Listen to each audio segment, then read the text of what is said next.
نشست کے صدارت کر رہے ہمارے مشرق استاد حضرت الشیخ عبدالرشید مدنی حفظہ اللہ کو میں دعوت دوں گا کہ آپ تشریف لائیں اور اپنے صدارتی کلمات اپنے واقعیت سے میں نوازیں۔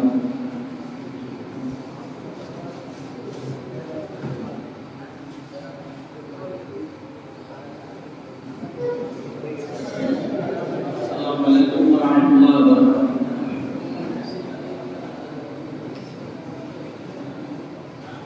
الحمد للہ الذی ہدانا للصراط المستقیم والصلاة والسلام علی نبینا محمد وآلہ وصحبہ اجمعین، اما بعد۔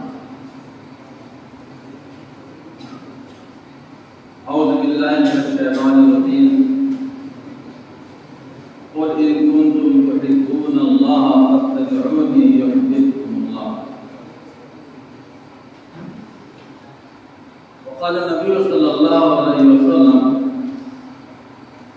إن بني إسرائيل تتفرقت إلى 70 فرقة وإن أمتي ستفترق إلى 73 فرقة۔ ہمارے معزز محاضرین، اساتذہ کرام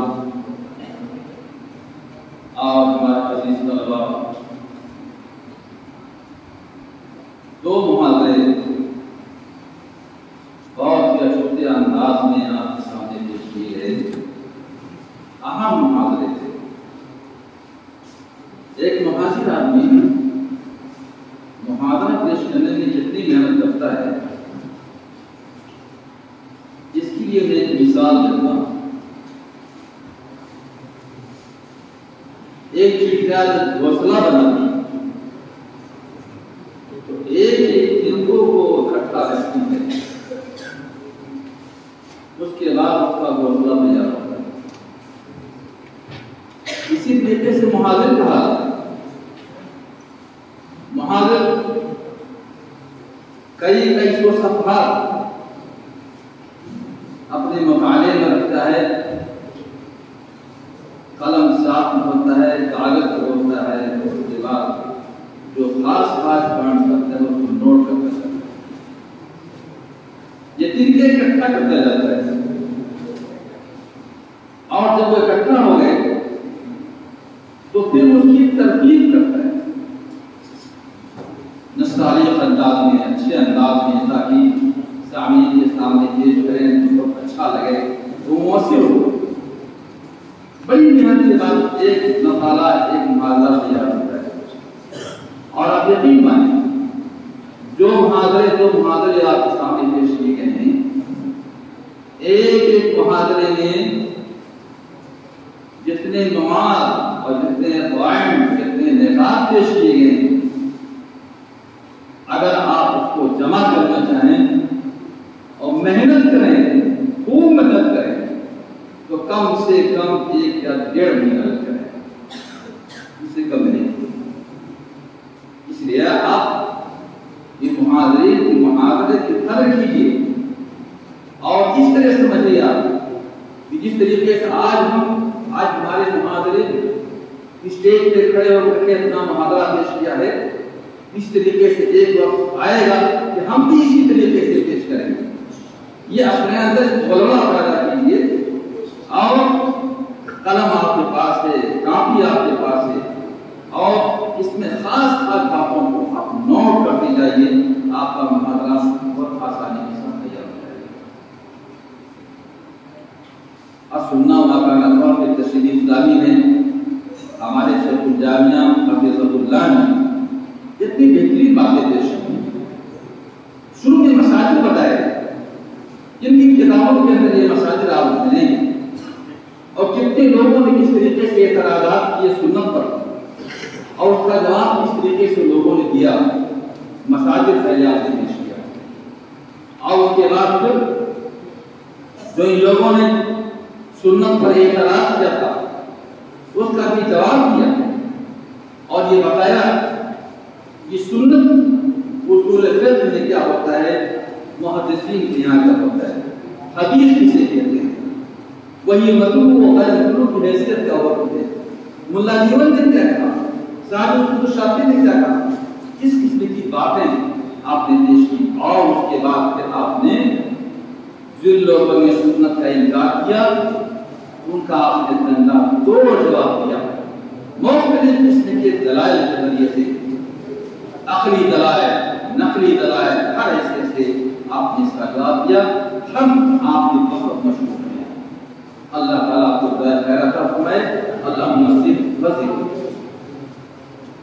دوسرے محاذر میرے عزیز شیخ قمر الدین ریاضی حفظہ اللہ نے پیش کیا, اور حقیقت میں اس زمانے میں ان فرقوں کو سمجھنے کی ضرورت ہے. یہ دیمک ہے, دیمک جو کھا جائیں گے اور کسی کو پتہ بھی نہیں چلے گا. کینسر کی بیماری شروع میں پتہ نہیں چلتی, جب پورا اپنا اثر بنا لیتی ہے, اس کا پورا تصرف جسم پر ہو جاتا ہے, اس کے بعد ہم اس کا اثر ظاہر ہوتا ہے. اسی طریقے سے آپ یہ اللہ اس سلسلے میں آپ ہمیشہ ان سے بچتے رہیں, اور ہمیشہ ان سے ان کو یہ سمجھیں کہ ہمارے لیے بہت ہی خطرناک ہے. میں آپ کو بتاؤں, یہ جو شیعوں کے یہاں تقیہ ہوتا ہے نا, بالکل لگ بھگ یہی جماعت اسلامی کی حکمت عملی ہے. اسی کا نام حکمت عملی. آپ نے سنا ہوگا پاکستان میں فاطمہ جناح کو جماعت اسلامی کے لوگوں نے کھڑا کر دیا صدر ایوب کے مقابلے میں. ایک عورت کی پشپانی کیا اور جم کر کے اس کا ساتھ دیا. اور جب لوگوں کو اس پر اعتراض ہوا تو لوگوں نے کہا کہ کہیں یہ رسالت ہے, رسول کا فرمان نہیں ہے, اللہ کا فرمان نہیں ہے, تو یہ کہہ سکتا. یہ تو حکمت عملی ہے, یہ تو حکمت عملی کر سکتے ہیں, اس میں کوئی حرض کی بات نہیں. اور اگر آپ ان کے رجحانات کیا ہیں, ان کے پیر و مرشد مودودی رحمہ اللہ کہتا ہوں, رحمہ اللہ, اگر ان کے بارے میں آپ معلوم کر لیں کہ انہوں نے کتنا اعتراض کیا ہے. انبیاء کے بارے میں جانتے ہیں, یہ کہتے ہیں کہ آدم علیہ السلام کو بہت بڑی صلاح تھی, یونس علیہ السلام بڑے جذبات تھے, موسیٰ علیہ السلام ان کو بہت زیادہ تیش رہتا تھا, غصے والے تھے. اس قسم کی باتیں یہ پیش کرتے ہیں. انبیاء کو نہیں لکھا لوگوں نے. اللہ بتائیے کہ ان کو نہ مقصد کیا کہا جائے گا, کیا ہوتا ہے کہنا. لیکن آج ہماری لوگوں کے بیچ میں اور ہم ہی لوگوں کے بیچ میں رہ کر کے چھوٹی چھوٹی باتیں کرتے ہیں اور ہم کو بچھا رہے ہیں. اور افسوس کی بات ہے اس سے زیادہ متاثر کرنے والے ہمارے حدیث ہیں, یہی لوگ زیادہ متاثر. تبلیغی جماعت میں رکھا جائے, ان کے اقدار کو پڑھا گیا تو مشرکوں کا عقیدہ فیل, مشرکوں کا عقیدہ فیل نہیں جائے. کہتے ہیں ساری دن کا چلنا جانتے ہیں, دلیل کیا ہے؟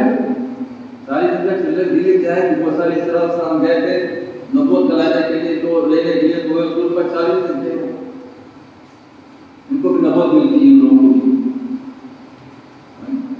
کہتا ہے کہ نطفہ جو ہوتا ہے عورت کے پیٹ میں 40 دن نطفہ رہتا ہے, پھر علقہ ہوتا ہے, پھر مضغہ ہوتا ہے 40 دن. یہ ان کی دلیل ہے.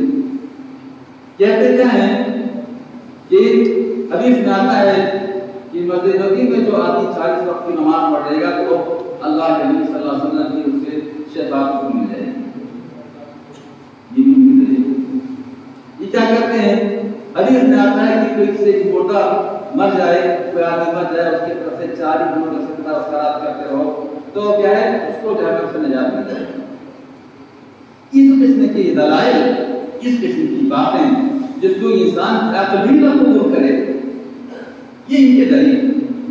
اب کوئی ان سے یہ پوچھتے تو ٹھیک آپ اچھا کر رہے ہیں, تو شیعہ بھی کر سکتے ہیں کہ علیہ السلام نے عصا جب اس مارا تو پتھر پر چٹان پر تو اس سے 12 چشمے نکالا ہے، اس حساب سے ہمارے 12 امام نکل رہے، ہمارے 12 امام نکل رہے، وہ بھی کر سکتے ہیں۔ عیسیٰ علیہ السلام کے بارے میں آتا ہے کہ انہوں نے 11 ستاروں کو دیکھا تھا، تو ہمارے بارے میں مدد کر سکتے ہیں کہ دیکھیے تو 11 ماننا جائز، 11 منانا ہمارے لیے بھی جائز۔ تو اس قسم کی دنیا بھر کی باتیں جو پیش کرتے ہیں اسے سب کو بچنے دیں، اور اس سلسلے میں زیادہ بات کرنے کے لیے وقت بھی زیادہ ہو گیا۔ میں اپنے دونوں مؤذن کا شکر گزار ہوں کہ انہوں نے وقت دیا اور نہایت ہی بہترین قسم کا مرکب انداز میں اپنے مقالات کو پیش کیا، محاضرے کو پیش کیا۔ اللہ تعالیٰ انہوں کو خیر عطا فرمائے، اور اس کے ساتھ ساتھ ہمارے اساتذہ کرام جو یہاں پر موجود ہیں جنہوں نے اپنا قیمتی وقت دیا ہے وہ بھی قابل شکریہ ہیں، اور اس کے ساتھ ساتھ ہمارے عزیز طلباء جنہوں نے اس سے فائدہ اٹھایا، اور میں کہتا ہوں یہ بات آپ حاضر رہیے، وقت پر حاضر رہیے، اور تمام محاضرین کے محاضر کو غور سے سنیے، یقین مانیے مستقبل میں آپ کے لیے ایک اچھا خاصا معاف ہوگا۔ اللہ تعالیٰ تمام لوگوں کو نیک اعمال کی توفیق عطا فرمائے اور تمام فرمائے۔ صلی اللہ تعالیٰ علیہ وسلم۔ السلام علیکم۔ جزاکم اللہ خیر و احسن الجزاء۔ عزیز طلباء، مشارکہ کا آج یہ آپ کا پہلا دن تھا، اس لیے کچھ بدن نظامی بھی رہی۔ انشاءاللہ تعالی کل سے ہم اس پر کنٹرول کرنے کی کوشش کریں گے۔ ساتھ ہی آپ کا ناشتہ جو آپ تقسیم نہیں کیا جا سکا وہ آپ میرے انتہائی عزیز وسیع الدین سے جا کر کے وصول کر لیں گے، وہ آپ کا حق ہے، وہ ان کے پاس رکھا ہوا ہے۔ کل انشاءاللہ عصر کے وقت بعد صلاۃ عصر دوبارہ آپ سے ملاقات ہوگی۔ پورے جوش اور ولولہ کے ساتھ آپ کل پھر تشریف لائیں۔ کل ہمارے محاضر ہوں گے مولانا عبدالوہاب حجازی حفظہ اللہ اور دکتور لیث محمد مکی حفظہ اللہ، اسی طرح سے مولانا شریف اللہ سلفی حفظہ اللہ اور مولانا وسیم اللہ مدنی حفظہ اللہ، یہ کل کے ہمارے محاضر ہوں گے۔ پورے جوش اور ولولہ کے ساتھ کل آپ تشریف لائیں۔ اللہ تمام لوگوں کو جزائے خیر دے۔ ہمارے محاضر جو انتہائی محترم اور معزز ہیں، اللہ رب العالمین آپ دونوں کو جزائے خیر دے۔ اختتامی کلمات کی دعاؤں کے ساتھ سبحانک اللہم و بحمدک اشہد ان لا الہ الا انت استغفرک و اتوب الیک۔ سبحانک اللہم و بحمدک اشہد ان لا الہ الا انت استغفرک و اتوب الیک۔ سبحانک اللہم و بحمدک اشہد ان لا الہ الا انت استغفرک و اتوب الیک۔ صلی اللہ تعالی علی خیر نبینا محمد و آلہ و صحبہ اجمعین برحمتک یا ارحم الراحمین۔ السلام علیکم و رحمۃ اللہ وبرکاتہ۔ یہ جو جن طلباء نے جواب دیا ہے وہ ابھی آپ کے پیسہ